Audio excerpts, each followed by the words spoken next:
Welcome to edit your soul. آج کے صبح اپنی ہدایت و رہنمائی کے لیے دیکھیں گے امثال کی کتاب اور اس کا 8واں باب۔ کیا حکمت پکار نہیں رہی اور فہم آواز بلند نہیں کر رہا؟ اور راہ کے کنارے کی اونچی جگہوں کی چوٹیوں پر جہاں سڑکیں ملتی ہیں کھڑی ہوتی ہیں، پھاٹکوں کے پاس شہر کے مدخل پر یعنی دروازوں کے مدخل پر وہ زور سے پکارتی ہے، اے آدمیوں میں تم کو پکارتی ہوں، اے بنی آدم کو آواز دیتی ہوں، اے سادہ دل و ہوشیاری سے سیکھو اور احمق کو دانا دل بنو۔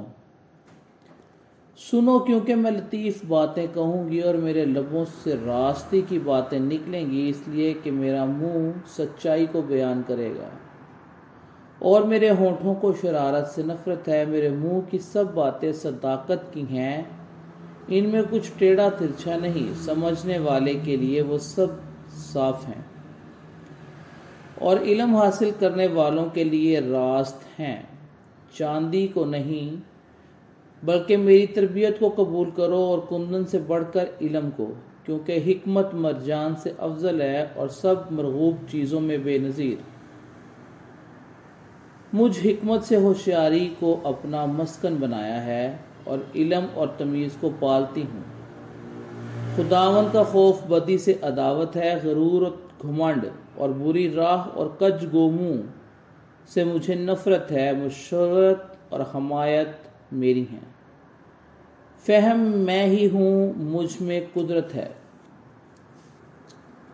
میری بدولت بادشاہ سلطنت کرتے ہیں اور عمرہ انصاف کا فتویٰ دیتے ہیں، میری ہی بدولت حاکم حکومت کرتے ہیں اور سردار یعنی دنیا کے سب قاضی بھی۔ جو مجھ سے محبت رکھتے ہیں میں ان سے محبت رکھتی ہوں، جو مجھ سے دل سے ڈھونڈتے ہیں وہ مجھے پا لیں گے۔ دولت و عزت میرے ساتھ ہیں، بلکہ دائمی دولت اور صداقت بھی۔ میرے پھل سونے سے بلکہ کندن سے بھی بہتر ہیں اور میرا حاصل خالص چاندی ہے۔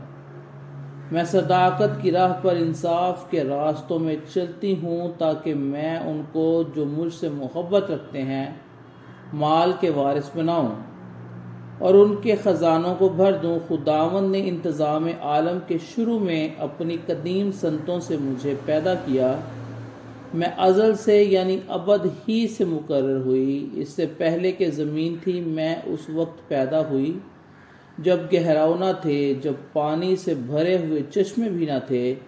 میں پہاڑوں کے قائم کیے جانے سے پہلے اور ٹیلوں سے پہلے خلق ہوئی، جہاں کہ اس نے ابھی نہ زمین کو بنایا نہ میدانوں کو، نہ زمین کی خاک کی ابتدا تھی۔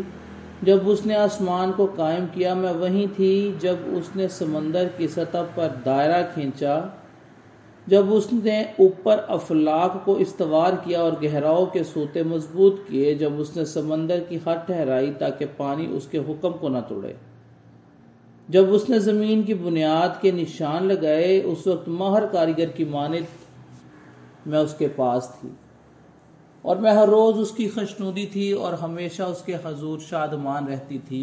آبادی کے لائق زمین سے شادمان تھی اور میری خوشنودی بنی آدم کی صحبت میں تھی، اس لیے اے میرے بیٹو میری سنو، کیونکہ مبارک ہیں وہ جو میری راہ پر چلتے ہیں۔ تربیت کی بات سنو اور دانا بنو اور اس کو رد نہ کرو۔ مبارک ہے وہ آدمی جو میری سنتا ہے اور ہر روز میرے پھاٹکوں پر انتظار کرتا ہے، کیونکہ میرے دروازوں کی چوکھٹوں پر ٹھہرا رہتا ہے، کیونکہ جو مجھ کو پا لیتا ہے وہ زندگی پاتا ہے اور خداوند کا مقبول ہوگا، لیکن جو مجھ سے بھٹک جاتا ہے اپنی ہی ماں کو نقصان پہنچاتا ہے۔ مجھ سے عداوت رکھنے والے سب موت سے محبت رکھتے ہیں۔ خداوند کے زندہ پاک کلام کے پڑھے اور سنے جانے پر اس کی خاص